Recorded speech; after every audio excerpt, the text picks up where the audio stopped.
Hello students, a very very welcome to IFS. और दोस्तों, आज आप सभी लोगों के साथ हम एक बहुत ही खास शख्स को मिलाने के लिए निकल आए हैं।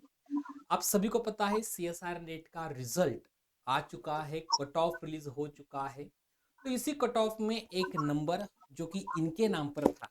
तो चलिए जानते हैं सबसे पहले इनके खुद के बारे में, इनके नाम के बारे में, इनके रैंक के बारे में और इनकी प्रिपरेशन के जर्नी के बारे में। तो सबसे पहले तो आप आपका नाम का रैंक, इसके बारे में एक स्टूडेंट्स को थोड़ा सा आइडिया दीजिएगा। मेरा नाम अनीसुर रहमान है। मेरा सीएसआईआर नेट में नेट AIR 38 आया LS। ओके। तो सबसे पहले तो मुझे ये बताइए कि जो भी आपने सीएसआर की एग्जाम की प्रिपरेशन की थी, तो उस प्रिपरेशन को आपने, पहले तो ये बताइए कि कितने अटेम्प्ट्स दिए थे। और ये जो अटेम्प्ट्स थे, उस अटेम्प्ट्स के बाद जो आपका इस टाइम वाला अटेम्प्ट था, वो अटेम्प्ट में आपने सबसे पहले क्या फील किया जब आपने प्रिपरेशन स्टार्ट की थी। सर मेरा जब 2023 जुलाई में मेरा जब एमएससी कंप्लीट हुआ, हम्म। तो उस बीच मुझे उतना आइडिया नहीं था। मुझे किसी सीनियर ने बोला कि ऐसा है, पीवाईक्यू कर लो हो जाएगा। ओके। तो मैं वो 6 महीना बर्बाद कर दिया पीवाईक्यू के सिर्फ चक्कर में। मेरा उतना बढ़िया से कॉन्सेप्ट क्लियर नहीं था। ओके। हाँ।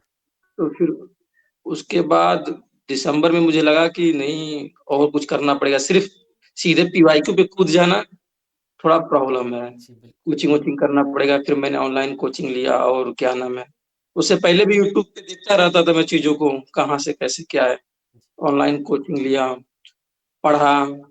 तो मेरा जून जुलाई में भी, जुलाई वाला जो 2024 का सेशन था, उसमें भी ठीक ठाक हो गया था ओके। सारी चीजें। बट वो वाला सेशन उतना अच्छा नहीं गया। एक बार कैंसिल हुआ, दोबारा हुआ, घर आके बैठ गया। उसमें मेरे 80 मार्क्स आए थे। ओके। पीएचडी ओनली कैटेगरी हुआ था, उसका कट ऑफ भी बहुत ज्यादा चला गया था। राइट। बिल्कुल। अब मुझे उस बीच में एक कमी ये लगी कि उस समय मैंने अच्छे खासे, मतलब लास्ट में जाके टेस्ट सीरीज लिया था। ओके। मैंने आईएफएस का भी लिया था टेस्ट सीरीज, और भी लिए थे। तो मुझे लगा कि वो एक महीने का जो मैंने लास्ट में लिया, वो ज्यादा फायदेमंद रहा। मैं 80 तक पहुंच गया कि मैंने टेस्ट सीरीज की और पीवाईक्यू लगाए उसके बाद। तो फिर मैं जब एग्जाम हो गया, तो मैंने फोकस किया, नहीं अच्छे से पहले अपना क्या नाम है, सारी चीजों को रिवीजन करना है। एक बार पहले से तैयारी तो हो ही चुकी थी हल्का फुल्का। एक बार कॉन्सेप्ट क्लियर करना है, उसके बाद टेस्ट सीरीज देना है, एंड लास्ट में जाके पीवाईक्यू के जो होते हैं, जो पिछले बार हो चुके हैं, जी।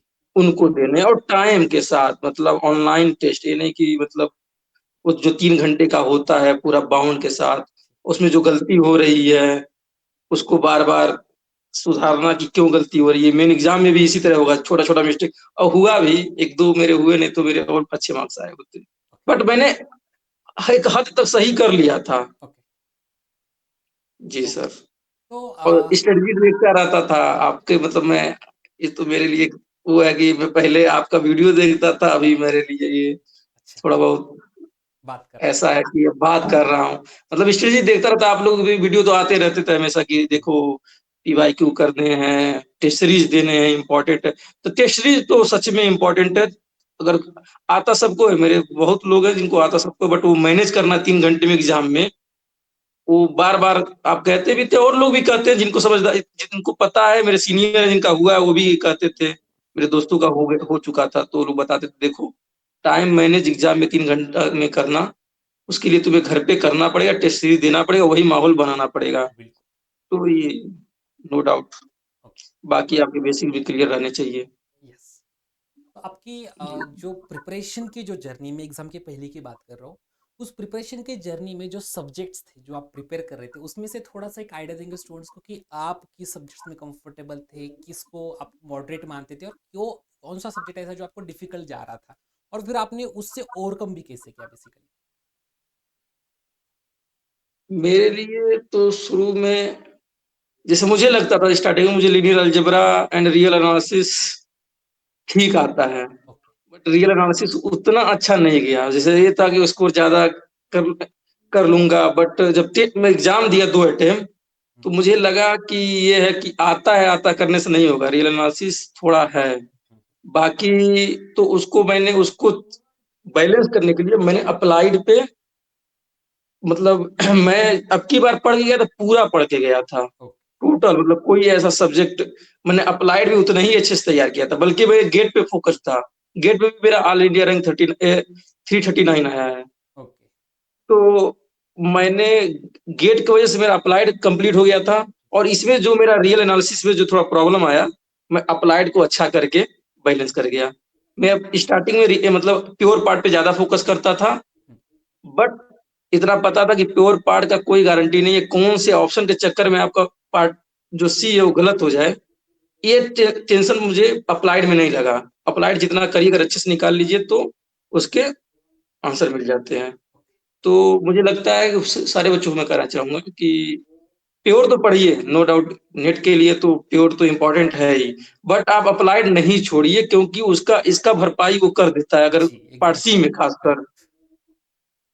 राइट। हम्म। तो आपकी जो ये प्रिपरेशन थी, जब आपका पूरा मैं बोलूँगा कि प्रिपरेशन पूरी हो गई और एग्ज़ाम का समय आ गया, तो उस टाइम पे आपका क्या मतलब माइंडसेट क्या था? क्या आप फ़ील ऐसा कर पा रहे थे कि जी हाँ, जो एक एग्ज़ाम क्वालिफ़िकेशन के लिए प्रिपरेशन चाहिए, उस लेवल तक मैं पहुँच चुका हूँ, या फिर आपके दिमाग में और भी डाउट्स हैं, जो कि मैं पहले बार भी बहुत बार बोल चुका हूँ कि जो रैंक 1 होगा, वो भी पूरा का पूरा रेडी नहीं होता कि नहीं मेरी रैंक 1 आनी है, फिर भी मेरी प्रिपरेशन पूरी हुई। तो आपका माइंडसेट कैसा था? कुछ स्टूडेंट्स बहुत पॉज़िटिव होते हैं, तो कुछ स्टूडेंट्स बहुत नेगेटिव में चले जाते हैं उस टाइम पे, क्योंकि वो प्रेशर बहुत ज़्यादा लेते हैं। तो आपके क्या उस टाइम पे विचार थे, थॉट्स थे, माइंडसेट?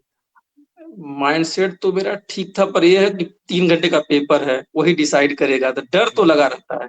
मेरे साथ प्लस पॉइंट ये भी था कि मेरा गेट पता तो चली जाता, गेट अच्छा हो गया तो एक कॉन्फिडेंट लेवल बहुत अच्छा था। ओके। मुझे इतना तो पता था मैं अच्छा करूंगा, बट डर तो लगा रहता है कि कौन सा कब कैसा पेपर में जो छोड़ा हूँ वही ना आ जाए, कहीं उस 3 घंटे में दिमाग काम ना करे मेरा, या कुछ मिस्टेक हो जाए। पिछली बार जैसे हो गए थे जून में जब उतना बढ़िया, बट ये था कि मैंने अपनी तरफ से कोई कसर छोड़ा नहीं था। मैंने अपने एग्जाम में जो मेरा जून 2023 था उससे सीख तो लिया था मैंने, कि मतलब नहीं ये कमी रही। मुझे मुझे पेपर सॉल्व करने अच्छे से करने, और ये नहीं लेना कि यहाँ गलत हो रहा है तो एग्जाम में सही हो जाएगा। जी। अगर यहाँ गलत होगा तो वहां भी गलत होगा। एग्जैक्टली। तो मैं अच्छे से करता था। उसके बाद एक दिन में मान लीजिए आज टेस्ट दे रहा हूँ तो उस दिन भर उसी पे देना है, कौन सा टॉपिक कहाँ गलती हो रही है उसको जाके रिवीजन करना है, उस पे और अच्छे से प्रैक्टिस करना है। बस यही था। तो मतलब टेस्ट देता था, फिर उस दिन उसी टॉपिक को लेके जहां जहां गलती हुई, जो हो गया तो अच्छी बात है, जिसमें गलती हुई तो क्यों हुई, ये तुम्हें पढ़ा था अच्छा ये मिस्टेक हुआ, उस पे सोचता था कि मतलब ये क्यों मिस्टेक कर दिया मैं, इसको नहीं करना है। उस पे जाके चीजों को देख के और अच्छे क्वेश्चन उस पे लगाता था ढूंढ ढूंढ के। ओके। तो आपका जो 3 घंटे का पेपर था, जैसे कि हमने अभी पेपर के पहले वाली बात किया, पेपर की मैं एग्जैक्टली बात करूंगा और चाहूंगा कि आप उस चीज को याद कर ले, उस पल को याद कर ले। जो 3 घंटे का आपका फेज था, उस फेज में क्या था, मतलब लाइक बहुत सारे स्टूडेंट्स जो मैंने ऑलरेडी देखे हुए हैं, जिनका रहता है कि उनकी प्रिपरेशन एक ऐसे लेवल पे होते हैं ना, कि हमें लगता है कि ये टॉप 50 में आ जाएगा जिस लेवल का उसका नॉलेज है, लेकिन एंड में पता चल जाता है कि यार ये क्वालिफाई ही नहीं हुआ।